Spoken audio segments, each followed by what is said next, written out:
সবাইকে স্বাগত দীপ্ত সংবাদে, সাথে আছি আমি নুজহাত রাহনুমা।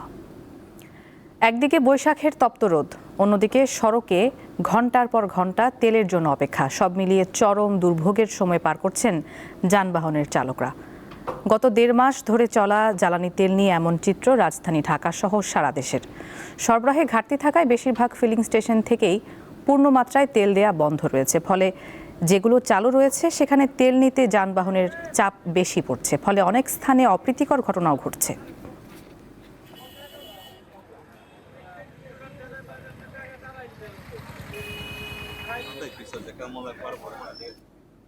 দর্শক, জ্বালানি তেলের সংকট নিয়ে আরও জানাতে সাভার থেকে যোগ দিচ্ছেন আমাদের সহকর্মী এম এ হালিম। কথা বলবো তার সাথে। হালিম, তেলের যে সংকটটি চলছে আসলে, তো আপনার এলাকায় তার প্রভাব কেমন দেখছেন জানাবেন। হ্যাঁ, আমার এলাকার প্রভাব যদি আপনাকে জানাই, সেটি হচ্ছে যে সাভারে 52টি পাম্প রয়েছে এবং এই 52টি পাম্পে কিন্তু প্রশাসনের পক্ষ থেকে দেখভালের জন্য সেখানে কিন্তু আমরা দেখতে পেয়েছি 26 জন এখানে রয়েছে যারা ট্যাগ অফিসার নিয়োগ দেওয়া হয়েছে। তো আমি যদি সামগ্রিকভাবে আপনাকে জানাই যে এই পাম্পগুলোতে কিন্তু এক এক দিন এক এক পাম্পে যে তেলগুলো আসে, যে একদিন যে পাম্পে পেট্রোল আসে, অকটেন আসে, কিন্তু সেদিন কিন্তু সেখানে ডিজেল দেওয়া হয় না। তো তেমন একটি পাম্পে আপনাকে একটু চিত্র জানাই, এখন কিন্তু পেট্রোল অকটেন এই পাম্পে দেওয়া হচ্ছে না এবং পাশাপাশি যে এখানে যে আরেকটি নজল রয়েছে, সেই নজলে আমরা দেখতে পেয়েছি ডিজেলের জন্য কিন্তু যারা বিশেষ করে পরিবহন সংশ্লিষ্ট যারা রয়েছে তারা কিন্তু সকাল থেকেই ভিড় জমে আছে। গতকালকে পয়লা বৈশাখের বন্ধ থাকার কারণে কিন্তু ডিপো থেকে তেল দেওয়া হয়নি, তার প্রভাব কিন্তু প্রত্যেকটি পাম্পে আমরা দেখতে পেয়েছি এবং বিশেষ করে যখন পেট্রোল এবং অকটেন দেওয়া হয় সেদিন কিন্তু এই মহাসড়কে কিন্তু একটি যানজটের সৃষ্টি হয়। এখানে দেখা যায় হাজার হাজার মোটরসাইকেল যারা চালক রয়েছে তারা কিন্তু এই পেট্রোলের জন্য এখানে ভিড় করে এবং সেখানে মহাসড়কে যানজট সৃষ্টি হয়। বিশেষ করে প্রাইভেটও কিন্তু এই মহাসড়কে এক ধরে লাইন ধরে থাকে।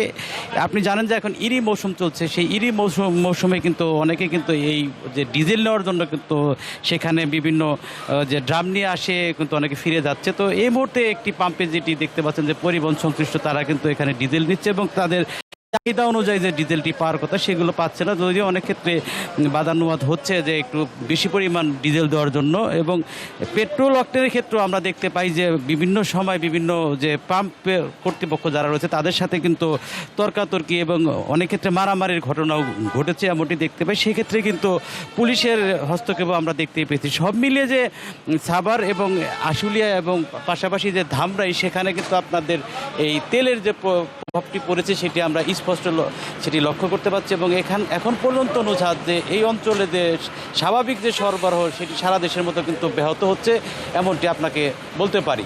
তো এই ছিল এই সাভার থেকে আমার কাছে এই তেলের পাম্পের সর্বশেষ। নুজহাত। দর্শক, সাভার থেকে তেল সংকটের খবরাখবর নিয়ে যুক্ত ছিলেন সহকর্মী এম এ হালিম। চট্টগ্রামে উন্নত মানের ল্যাবে হামের পরীক্ষা করার সক্ষমতা থাকলেও কিট সংকট ও অনুমতি না থাকায় হামের পরীক্ষা করা হচ্ছে না। ফলে নমুনা পাঠাতে হচ্ছে ঢাকায়। এতে লাগছে অনেক সময়, বাড়ছে জটিলতা। চট্টগ্রামের ফৌজদারহাটে Bangladesh institute of tropical and infectious diseases BITID-তে হাম শনাক্তের জন্য প্রয়োজনীয় ল্যাব সুবিধা আছে। বায়োসেফটি লেভেল 3 মানের পরীক্ষাগার এটি।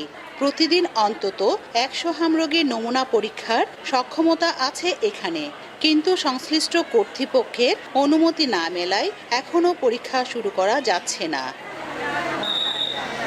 BITID কর্তৃপক্ষ জানিয়েছে, মার্চের শেষ দিকে স্বাস্থ্য মন্ত্রণালয়ের কাছে অনুমতি এবং কিট চেয়ে আবেদন করা হয়েছে, তবে এখনো কোনো সাড়া মেলেনি। সবার এটা কোয়ারি যে এখানে ল্যাবটা চালু হচ্ছে না কেন। তো এটা এই কথাটা আমরা উদ্বোধন কর্তৃপক্ষকে জানানো হয়েছে যে আপনারা এটা আমরা যদি চালু করি এটার জন্য জনগণের সুবিধা হবে। এদিকে চট্টগ্রামের বিভিন্ন হাসপাতালে হাম উপসর্গ নিয়ে রোগীর সংখ্যা ক্রমে বাড়ছে। বিশেষ করে টিকার বাইরে থাকা শিশুদের মধ্যে ঝুঁকি বেশি। সংশ্লিষ্টরা বলছেন, ঢাকায় নমুনা পাঠানোর পর ফল পেতে যেখানে কয়েকদিন সময় লাগে, সেখানে স্থানীয়ভাবে পরীক্ষা চালু হলে এতে সময় লাগবে না।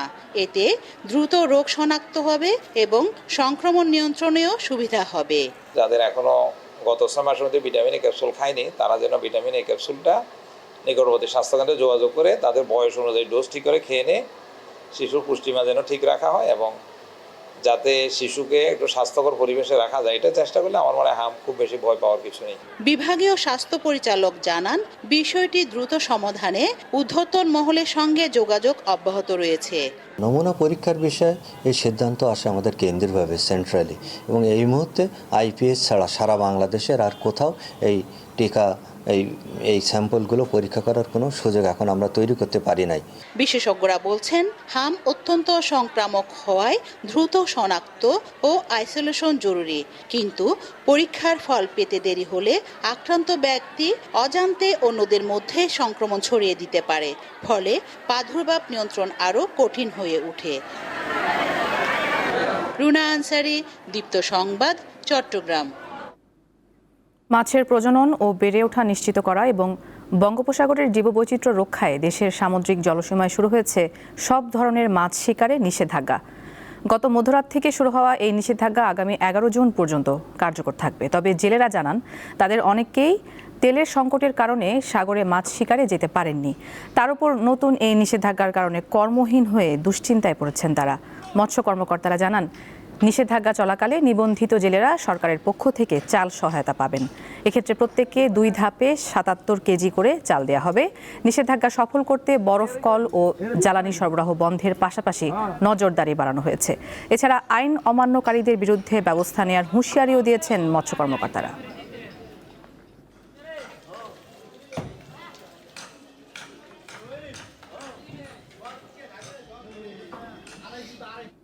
দর্শক, এই বিষয়ে আরও জানাতে পটুয়াখালী থেকে যুক্ত হচ্ছেন সহকর্মী মোহাম্মদ ইমরান। কথা বলবো তার সাথে। ইমরান, নতুন যে নিষেধাজ্ঞাটি এসেছে এর কারণে মাছের দামে কতটা প্রভাব পড়েছে এবং এই সময়কালে জেলেদের সহায়তা প্রাপ্তির একটি বিষয় বলা হয়েছে, এটি কিভাবে নিশ্চিত করা হবে? দেখুন, এটি আসলে নতুন নিষেধাজ্ঞা নয়, এটি কিন্তু আসলে দীর্ঘ বছর ধরে নিষেধাজ্ঞাটা দেওয়া হচ্ছে। তবে সময়টা কিন্তু পরিবর্তন করা হয়েছে। 15 এপ্রিল থেকে 11 জুন পর্যন্ত এই 58 দিন কিন্তু মাছ ধরার নিষেধাজ্ঞা গত মধ্যরাত থেকে শুরু হয়েছে। আপনাকে আমি জানিয়ে রাখি, এই মৌসুমের শুরু থেকে কিন্তু জেলেরা আসলে সাগরে গিয়ে জাল ফেলে তেমন একটা মাছ পায়নি। বিশেষ করে জেলেদের মধ্যে কিন্তু এক ধরনের আতঙ্ক ছিল, জলদস্যুদের আতঙ্ক, যার কারণে অনেক জেলে এই আতঙ্ক নিয়ে সাগরে গিয়েও অনেকটা খালি হাতে ফিরে এসেছেন। এরপরে কিন্তু গত 2 মাস ধরে দেখা দিয়েছে জ্বালানি তেলের তীব্র সংকট। এই সংকটকালীন সময় কিন্তু জেলের অনেক জেলে, বেশিরভাগ জেলেই কিন্তু এই পটুয়াখালীতে বেশিরভাগ জেলেই কিন্তু তারা মাছ শিকার করতে পারেনি, যার কারণে জেলেরা কিন্তু অনেকটা হতাশা আমাদেরকে জানিয়েছে, হতাশা প্রকাশ করেছেন। এই নিষেধাজ্ঞা শুরুর যে প্রচারণা চালানো হয়েছে, প্রচারণা অভিযান থেকেই অধিকাংশ মাছ ধরা ট্রলার কিন্তু পটুয়াখালীর মহিপুর এবং আলেপুরের যে মৎস্য অবতরণ কেন্দ্র রয়েছে সেই মৎস্য অবতরণ কেন্দ্রে নিয়ে আশ্রয় নিয়েছে গতকাল রাত থেকেই। আজ কিন্তু আমরা সকালে দেখেছি বেশিরভাগ জেলে তারা কিন্তু বাড়ি ফিরে যাচ্ছে। তারা কিন্তু একটি দাবি আমাদেরকে জানিয়েছেন, যেহেতু তারা পুরো মৌসুম জুড়ে মাছ শিকার করতে পারেনি এবং তারা অনেকটা সমস্যায় পড়ছেন। প্রত্যেকটি জেলে পরিবারে কিন্তু 5 থেকে 10 জন সদস্য রয়েছে। তো এই নিষেধাজ্ঞাকালীন সময় তারা প্রণোদনার পরিমাণ কিন্তু বাড়ানোর দাবি দিয়েছেন। আমরা এখানকার যে মৎস্য বিভাগ বা মৎস্য কর্মকর্তারা রয়েছে তাদের সঙ্গে কথা বলেছি, তারা যেটা জানিয়েছেন যে এই নিষেধাজ্ঞাকালীন 58 দিন সময় প্রত্যেক জেলেকে কিন্তু 77.3 কেজি চাল প্রদান করা হবে। আমরা দেখেছি যে সকল মাছ ধরা ট্রলার রয়েছে তারা বেশিরভাগ ট্রলার ঘাটে এসে ফিরেছে। বিশেষ করে মাঝারি যে সকল ট্রলার রয়েছে এই সকল ট্রলার কিন্তু ইতিমধ্যে বিভিন্ন নদী মোহনায় এসে আশ্রয় নিয়েছে এবং মাঝারি ট্রলারগুলো কিন্তু ইতিমধ্যে নদীতে সমুদ্রে মাছ শিকার বাদ দিয়ে নদীতে মাছ শিকার শুরু করেছে। এবং এই নিষেধাজ্ঞা অমান্য করে যদি কেউ সমুদ্রে মাছ শিকারের চেষ্টা করে তার বিরুদ্ধে কিন্তু কঠোর আইনানুগ ব্যবস্থা গ্রহণ করা হবে, সেটি কিন্তু আমাদেরকে মৎস্য বিভাগ জানিয়েছেন। ইতিমধ্যে কিন্তু নৌবাহিনী এবং কোস্টগার্ড সমুদ্রে কিন্তু টহল কার্যক্রম কিন্তু আসলে শুরু করছে। তো নুজাত, আসলে পটুয়াখালী থেকে আমার কাছে এই ছিল সর্বশেষ। দর্শক, শুনছিলাম পটুয়াখালী থেকে জানাচ্ছিলেন সহকর্মী মোহাম্মদ ইমরান। যাচ্ছি পরের প্রসঙ্গে। দীর্ঘ 16 বছর পর আজ থেকে সারা দেশে একযোগে 2025 সালের স্থগিত হওয়া প্রাথমিক বৃত্তি পরীক্ষা শুরু হয়েছে। সূচি অনুযায়ী প্রথম দিনে অনুষ্ঠিত হয় বাংলা বিষয়ের পরীক্ষা। প্রতিটি পরীক্ষা সকাল 10টায় শুরু হয়ে 2.5 ঘন্টা ধরে চলবে। তবে দেশের 3 পার্বত্য জেলা রাঙামাটি, খাগড়াছড়ি ও বান্দরবানে ভিন্ন সময়সূচিতে পরীক্ষা অনুষ্ঠিত হচ্ছে। এসব জেলায় 17 এপ্রিল গণিতের মাধ্যমে পরীক্ষা শুরু হবে। এছাড়া বিশেষ চাহিদা সম্পন্ন পরীক্ষার্থীদের জন্য নির্ধারিত সময়ের অতিরিক্ত 30 মিনিট সময় বরাদ্দ রাখা হয়েছে বলে জানিয়েছে কর্তৃপক্ষ। এর আগে 2008 সালে সর্বশেষ পূর্ণাঙ্গ প্রাথমিক বৃত্তি পরীক্ষা হয়েছিল বাংলাদেশে। 2009 সাল থেকে প্রাথমিক শিক্ষা সমাপনী বা পিইসি পরীক্ষা শুরু হওয়ায় আলাদা করে এই পরীক্ষাটি বন্ধ হয়ে যায়। মাঝে 2022 সালে পরীক্ষামূলকভাবে একবার এই পরীক্ষা নেওয়া হলেও পরবর্তী বছরগুলোতে তা আবার স্থগিত ছিল। স্পিকার হাফিজ উদ্দিন আহমদের সভাপতিত্বে ত্রয়োদশ জাতীয় সংসদের প্রথম অধিবেশনের বৈঠক ফের শুরু হয়েছে। অধিবেশনের শুরুতেই প্রশ্নোত্তর পর্বে প্রধানমন্ত্রী তারেক রহমান জানান, 1 জুলাই থেকে 5 বছর মেয়াদী পঞ্চম প্রাথমিক শিক্ষা উন্নয়ন কর্মসূচি শুরু করতে যাচ্ছে সরকার। এছাড়া পর্যটন খাত এগিয়ে নিতে কুয়াকাটাকে গুরুত্ব দিয়ে পায়রা কুয়াকাটা ইকো ট্যুরিজম পরিকল্পনা করা হচ্ছে।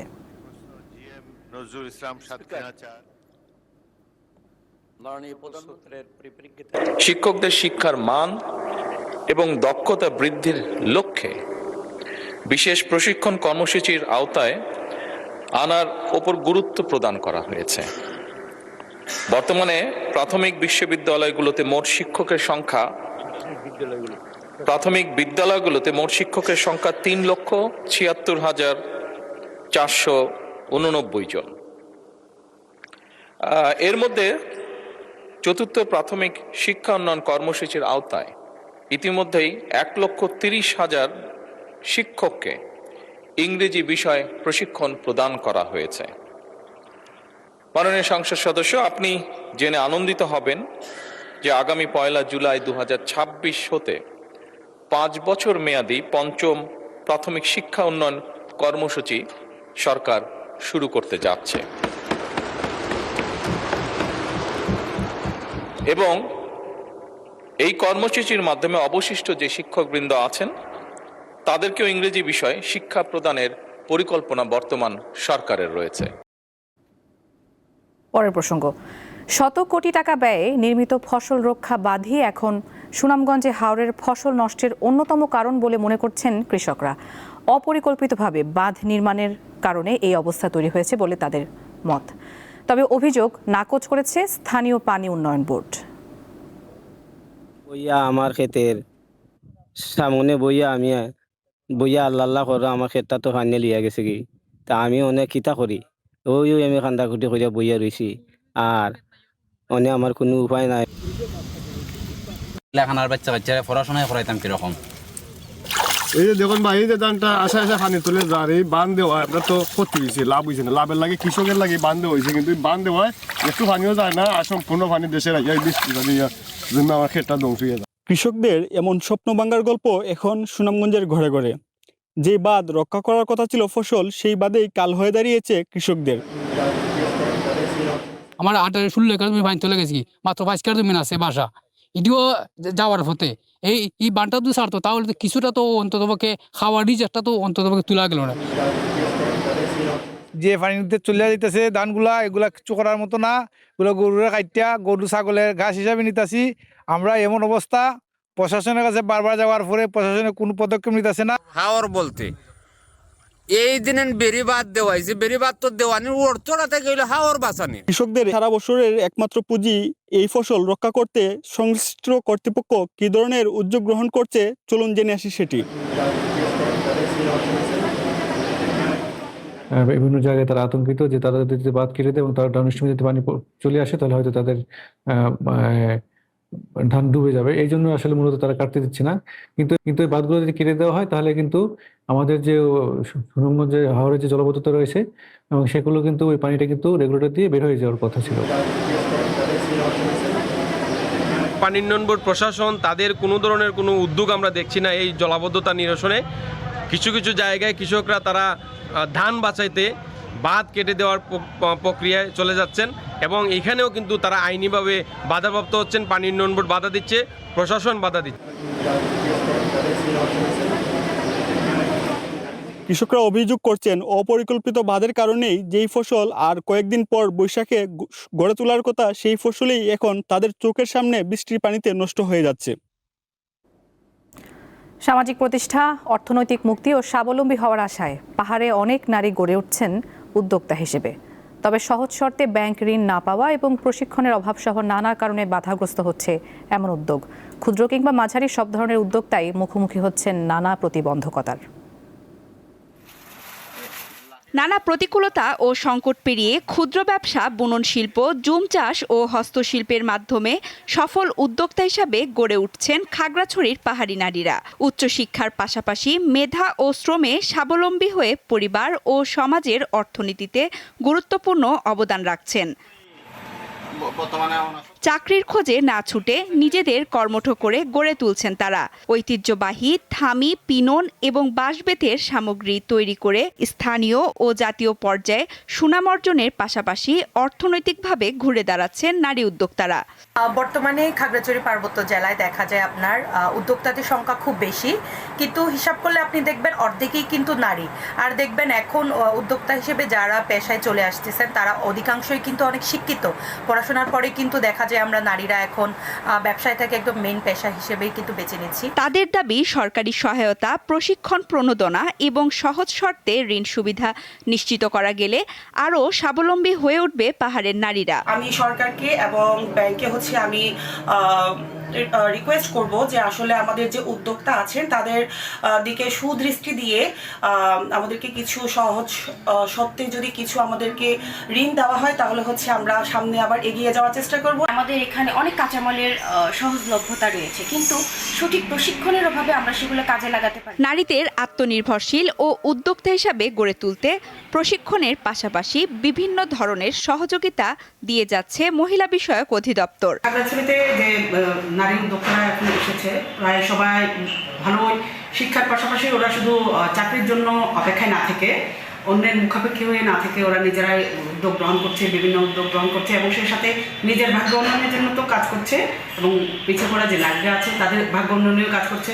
আর এক্ষেত্রে মহিলা বিষয়ক আমরা যেটা করছি, তাদের উদ্যোগকে সামনে নিয়ে যাওয়ার জন্য আমরা আমাদের মহিলা বিষয়ক অধিদপ্তরের তরফ থেকে যে ধরনের সহযোগিতার প্রয়োজন হয় আমরা সেটা দিচ্ছি। নারী উদ্যোক্তাদের মতে দক্ষতা বাড়াতে প্রশিক্ষণের পাশাপাশি প্রয়োজন নীতিগত সহায়তা। তাহলেই পাহাড়ে গড়ে উঠবে আরও শত শত উদ্যোক্তা। সানজিদা স্নিগ্ধা, দীপ্ত, বার্তাকক্ষ। আন্তর্জাতিক প্রসঙ্গ। যুক্তরাষ্ট্র ইরান সংঘাত নিয়ে নানামুখী বক্তব্য আসা অব্যাহত রয়েছে। এবার ইরানের বিরুদ্ধে যুদ্ধ শিগগিরই শেষ হতে পারে বলে জানিয়েছেন যুক্তরাষ্ট্রের প্রেসিডেন্ট ডোনাল্ড ট্রাম্প। ফক্স নিউজকে দেয়া এক সাক্ষাৎকারে ট্রাম্প এই মন্তব্য করেন। তার বক্তব্যের সমর্থন পাওয়া যায় দুই দেশের মধ্যে দ্বিতীয় দফায় সরাসরি আলোচনার সুযোগ তৈরি হওয়ার কারণে। সিএনএন জানায়, এবার যুক্তরাষ্ট্রের প্রতিনিধি দলের নেতৃত্বে থাকছেন দেশটির ভাইস প্রেসিডেন্ট জেডি ভ্যান্স। অন্যদিকে ইরানের বন্দরগুলো দিয়ে সমুদ্রপথে সব ধরনের অর্থনৈতিক লেনদেন ও বাণিজ্য বন্ধ করে দেওয়ার দাবি করেছে মার্কিন সামরিক বাহিনী। মধ্যপ্রাচ্যের সমুদ্রসীমায় বর্তমানে মার্কিন বাহিনীর একচ্ছত্র আধিপত্য বজায় রয়েছে বলেও দাবি করা হয়। Targeted the control tower, runway and hangars at Pamakim and Op. More than 10 people have also been killed as a result of Iran's retaliation. There is no respite. দর্শক, এই ছিল এখনকার মতো। আমাদের পরের সংবাদ দুপুর 2টায় দেখার আমন্ত্রণ। এতক্ষণ সাথে থাকার জন্য সবাইকে ধন্যবাদ।